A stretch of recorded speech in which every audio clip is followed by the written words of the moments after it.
پەیامی تۆ بۆ گەنجانی کوردستان لەم کاتە ناسکا کە ئێمە باسی وەزعی ئیقلیمیەکەمان کرد، باسی وەزعی ناوخۆمان کرد، باسی فێدراڵیەتمان کرد، باسی دەرفەت و هەڕەشەکانی دوای هەڵبژاردنمان کرد. ئەم گەنجانەی کە لە زانکۆوە دێنە کلاسەکانەوە یاخود لە ماڵەوە دانیشن لەگەڵ جنابتان نانەخۆن، ئەمانە چی لەم نخبە سیاسیە لەم قیادەیە ببیسن؟ ئێمە چۆن گوێیان لێ بگرین؟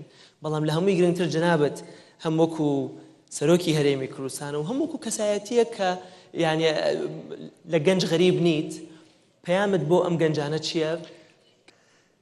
طبعا مەسەلەی پەروەردە کلیلە. سەیری وڵاتان کە ئەو وڵاتانەی کە پەروەردە بوو بە ئەولەویەت و بۆ بە یەکەم ئەوەیان زۆر پێشکەوتن. زۆر پێشکەوتن چونکە کلیلی هەر گۆڕینێک لە هەر کۆمەڵگایەک بەڕای من لە پەروەردە دەست پێ دەکەوە. زۆر میسالمان هەیە. کوریا یەکێک لەو میسالانەیە. سنگاپۆر یەکێک لەو میسالانەیە کە من چەندین جار سەردانی کۆریام کردووە و پرسیارم کردووە ئەم پێشکەوتنە چۆن بووە.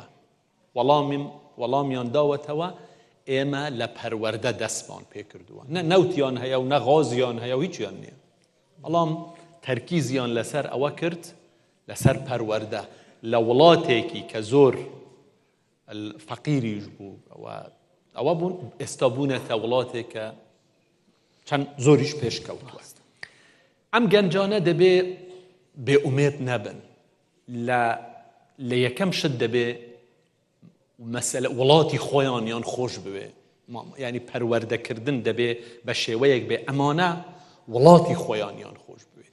حاضر بن وەکو گەنج لەم پرۆسەی کە ئێستا لە پێشان، چونکە بە هەر حاڵ مستەقبەل لەدەست ئەوانە، لەدەست ئەم گەنجانە، یعنی ئێمە حەز بکەین و حەزە و هەر وڵاتێک و هەر ملەتێک کە توانی گەنجەکانی خۆی ڕابکێشێ بۆ ئەم پرۆسە سیاسیە، ئەو وڵاتە دەتوانێت سەرکەوتوو بێ.